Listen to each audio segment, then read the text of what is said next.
Assalamualaikum warahmatullahi wabarakatuh. Perkenalkan, nama saya Lailatul Fitria dengan nomor NIM 212104010039. Di sini saya akan menjelaskan pemikiran dari Alpon Mingana. Sebelum saya menjelaskan pemikiran dari Alpon Mingana, saya akan menjelaskan biografi singkat dari Alpon Mingana. Alpon Mingana ini lahir pada tanggal 23 Desember tahun 1878 di Saranes. Alpon Mingana ini merupakan seorang teolog, sejarawan, Syriakis, dan juga seorang orientalis. Alpon Mingana pernah menjadi seorang pendeta yang terkenal. Sebelum menjadi seorang pendeta yang terkenal, beliau ini memiliki nama asli Hermes Mingana. Kemudian, nama Hermes Mingana ini diganti dengan Alpon Mingana setelah beliau menjadi seorang pendeta yang terkenal.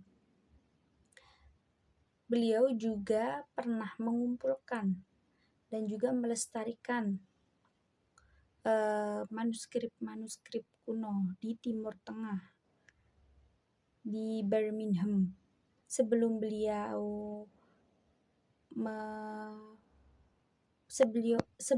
beliau melestarikan manuskrip-manuskrip kuno di Timur Tengah ini, beliau pernah menikah dengan seorang wanita yang bernama Emma Sophie Floor yang merupakan seorang mahasiswa asal Norwegia. Kemudian pada tanggal 5 Desember 1937,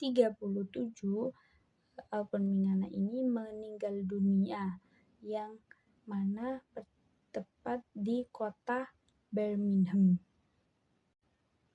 Selanjutnya yaitu pemikiran dari Alpon Mingana. Alpon Mingana ini merupakan seorang pakar bahasa Arab. Alpon Mingana juga menaruh perhatian lebih terhadap Al-Quran.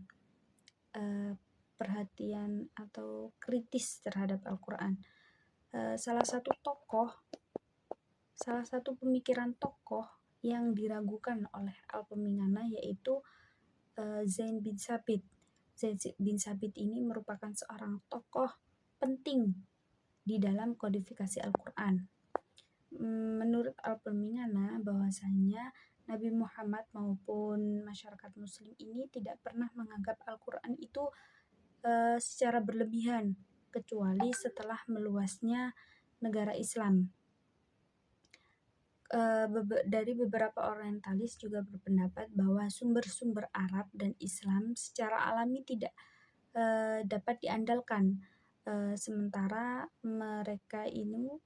mereka para orientalis itu cenderung menganggap bahwasanya sumber-sumber yang berasal dari non-muslim dan pandangan spekulatif itu sebagai kebenaran yang lebih dapat dipercaya.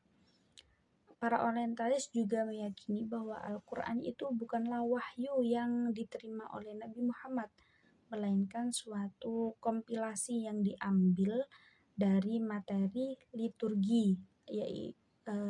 Liturgi itu adalah karya bakti dari gereja yang ada pada masa Yahudi Kristen.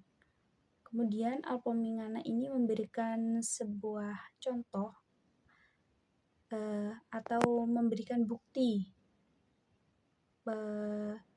bahwa Al-Quran itu memiliki keterkaitan yang kuat dengan Syariah. Beliau juga menunjukkan di dalam Al-Quran bahwa terdapat penggunaan kosakata Syariah yang diambil dalam Al-Quran.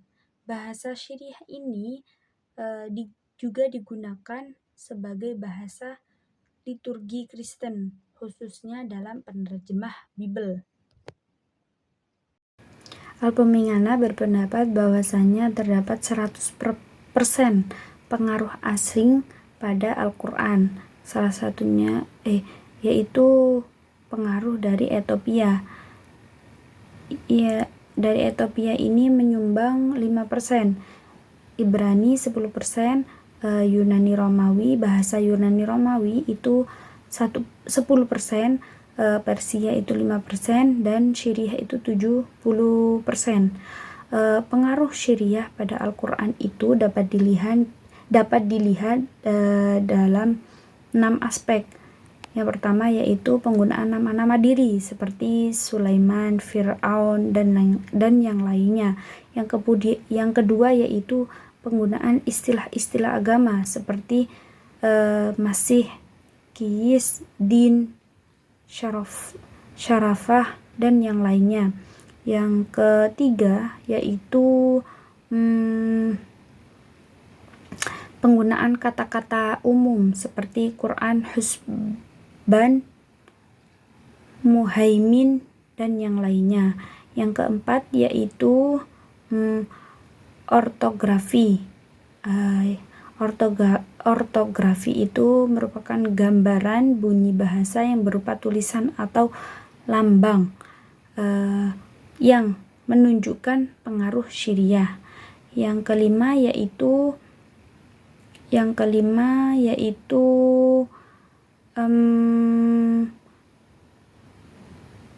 konstruksi kalimat dalam beberapa ayat Al-Quran.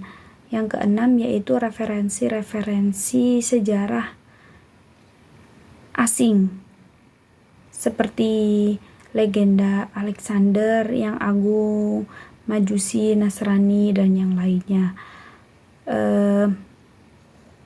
Kemudian dari sinilah pengaruh dari aspek-aspek inilah Al-Pemingana ini bisa melihat bahwasannya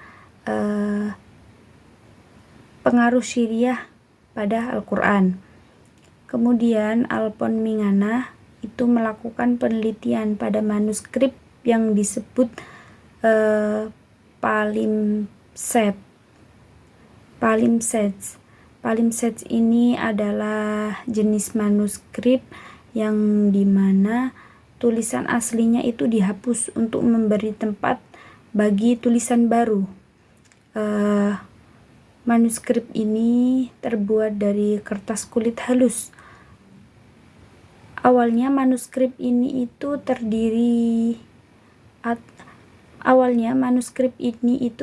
berisi ayat-ayat Al-Quran.